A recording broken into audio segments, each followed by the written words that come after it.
I opened an Etsy shop last week, and last night I got my first sale. Proof that print on demand works. Here's what I did. For print on demand, you need to have an idea and some target market or niche.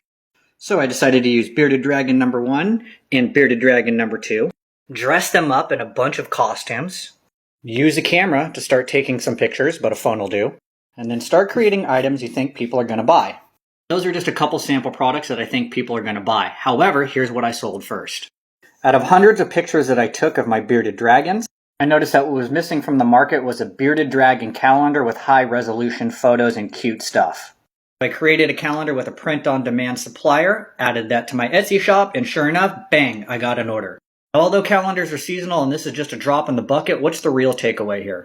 1. Come up with an idea. 2. Do market research. What's out there? What's missing? How can you improve? How can you do something different? Create an item, list it, promote it. Like, comment, and follow for more!